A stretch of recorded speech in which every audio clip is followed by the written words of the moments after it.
Hi, everyone, and thanks for joining us today for our first episode of the Rev Ops Roundtable, where we talk about our various knowledge and experiences related to revenue operations and what we've learned along the way.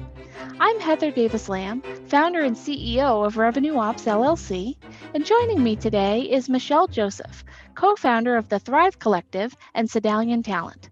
Hi, Michelle. Hi, Heather. Thank you for having me today.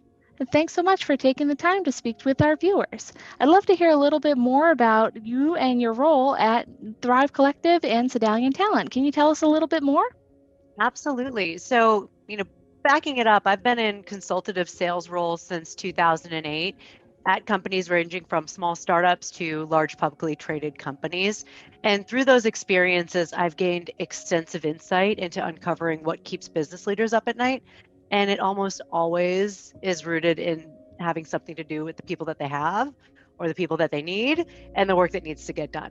And so that's what led me to pursue a career at the Predictive Index, which is the leading talent optimization platform, which aligns business strategy with people strategy for optimal business results. In 2020, I co founded the Thrive Collective with PI's former SVP of Science and VP of Professional Services, where we serve as strategic advisors and business coaches to Predictive Index certified partners.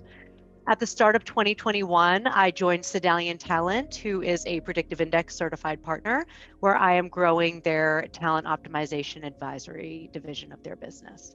So, in tandem with advising and supporting the PI Partner Network, I'm also working directly with business leaders who are interested in looking at their human capital through that lens of talent optimization. Wonderful. That sounds super exciting. So we're so glad to have you. And I think a lot of what you do at the Thrive Collective and Cedalion Talent meshes very well with what we do here at Revenue Ops LLC. So here at Revenue Ops LLC, what we do is we help people in three separate areas. We help with people and processes, we help with technology, and then we also help with data and analytics. And we help those companies streamline their processes so that they're able to make data-driven decisions to maximize their revenue. So I'm so glad that you're able to be here today. And congratulations on your new business and all of your success so far. And I know that starting a business isn't easy, and there's lots of different challenges to overcome. When trying to figure out what to tackle first, what did you choose and why did you choose that? Well, we knew who we wanted to go after. That wasn't difficult for us. We knew what we wanted to say. That had come pretty easy to us. But getting organized and staying on top of those prospects, that was something that we knew we needed to do, but that nobody really was naturally disciplined enough to do it. And so I had suggested that we look into a CRM and some kind of sales enablement tool immediately versus living off of shared spreadsheets or just having Slack conversations about who we're connecting with on LinkedIn. I knew we needed to get organized and we needed to do it fast. That's wonderful. And you're right. That's a really interesting choice and probably not something that most entrepreneurs think about first. And can you tell us more about why you feel that having a CRM and a sales enablement platform was so important to you? Absolutely. So for us, we knew we didn't have the money to hire somebody to do it. We knew that we absolutely needed some kind of discipline in place, but it was almost like a build and fly at the same time. We needed to get clients, but we also knew we needed to attract clients. So when it came to really the chicken before the egg, what we had to figure out was how could we handle outbound in a really strategic way and how could we stay organized in a way that was going to make most sense, especially as we scaled. And so, where we were all great at coming up with content ideas about what to say, none of us really had that wherewithal to do this work manually on top of all of the other things that come along with launching a new business and serving our clients. We also needed a place to be able to see where we were all at when it came to our individual outreach and what prospects were moving along and becoming clients. And being 100% remote and having very limited bandwidth, there wasn't really enough time in the day to just be briefing each other. And so we really wanted one common place to be able to know exactly where we were at with our prospects, who was raising their eyebrows, who was raising their hand, and then being able to prioritize our outreach there because we were only three people wearing multiple hats. And I can see how that would really help by increasing sales and helping keep you organized as the business is growing. However, did you face any challenges while trying to move forward with this plan, and how did you overcome them? Absolutely. So the first thing in starting a business is, I mean, unless you come from money or have an angel investor, you're kind of bootstrapped and you're putting in some of your own money at the beginning to really get it off the ground. And so this was before we had any clients. And I said, listen, we need to have a CRM. We need an enablement tool. And my colleagues had never really lived in the world of sales before. So they were like, why can't we just use a Google Sheet? Why can't we just keep each other, up to date in Slack and letting us know where we're at? Um, and for me, we knew the business opportunity was there. We knew the need was there. We knew that when it came to who we wanted to target and how we wanted to grow those accounts, we knew that that opportunity was there. This wasn't just a small little drop in the buckets. And so I was very vocal about the need to invest in some kind of tool. And, they were a little hesitant because they never came from this world.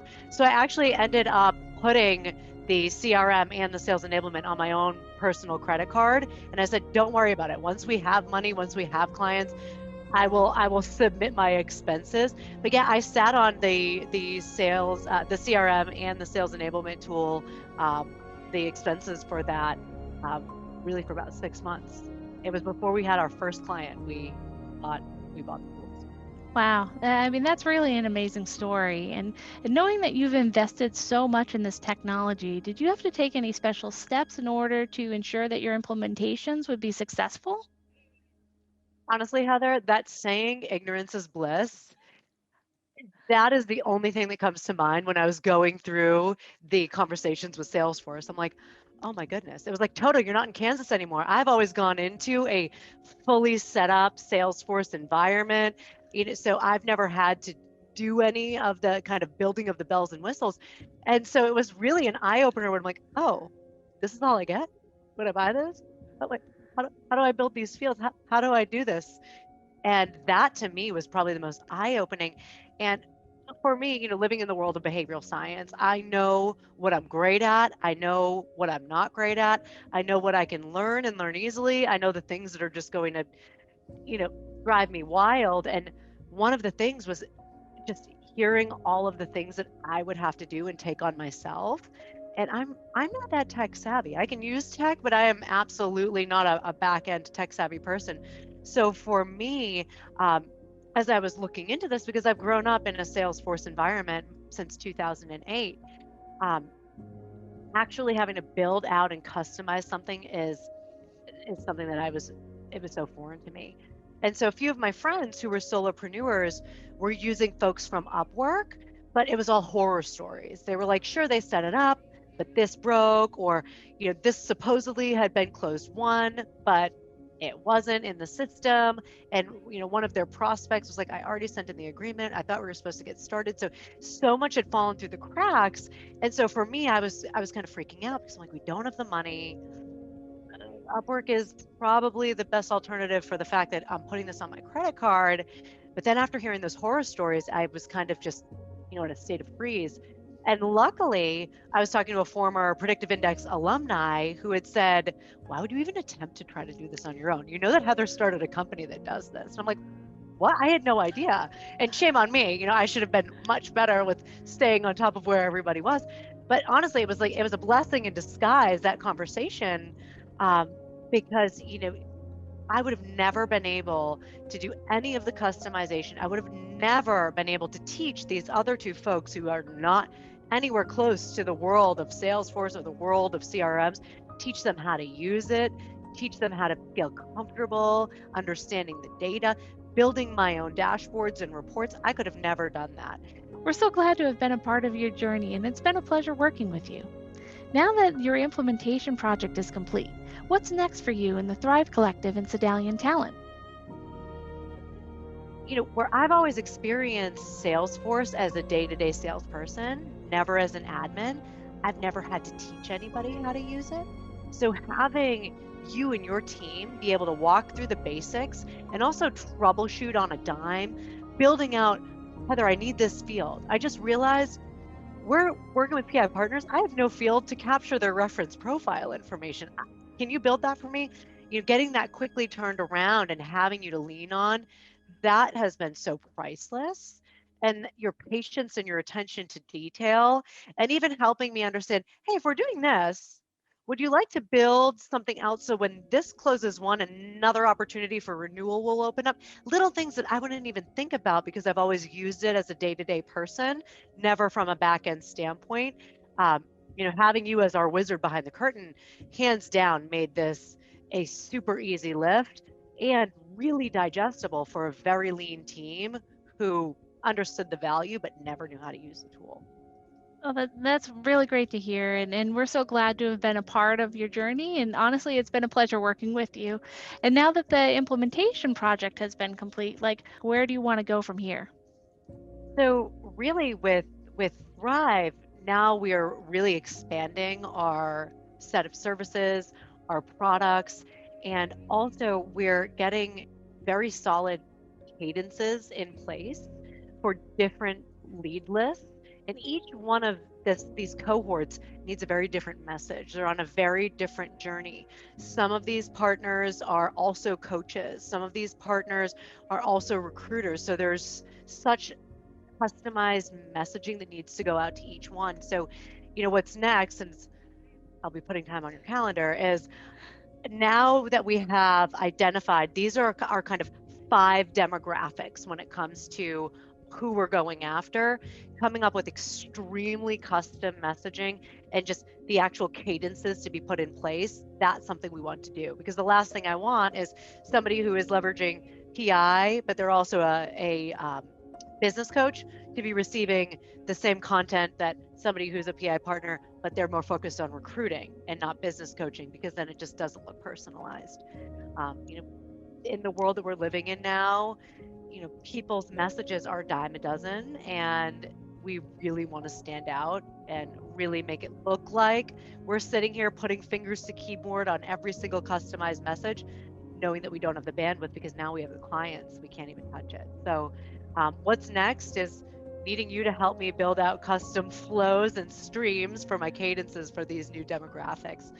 So multiple audiences, multiple cadences, so we can really implement a set it and forget it when it comes to the accountability. Um, we have the messaging, but we just don't have that workflow. Absolutely. And that sounds like an amazing vision that you have for the future. We're totally happy to help you make that a reality. I mean, it sounds really exciting, and you know how much we love to build things over here. So, anytime we get the opportunity to, totally on board. Now, since we're almost out of time, do you have any special advice that you'd like to share with our listeners and the people who are watching today?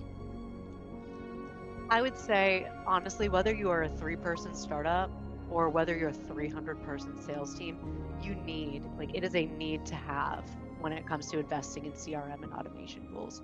There's just not enough hours in the day or Google Sheets to give you the kind of accountability and predictability the way that a CRM and an automation tool can. Also, it's all about working smart, not backbreakingly hard. Figure out what you're good at, figure out what your team is good at. If there's nobody that knows and can own and be held accountable for that back end implementation, don't try to force that work on somebody. You're going to burn them out. Also, if you want to get it done right, turn to a trusted partner. That is that is absolutely critical, and a trusted partner who's done it before.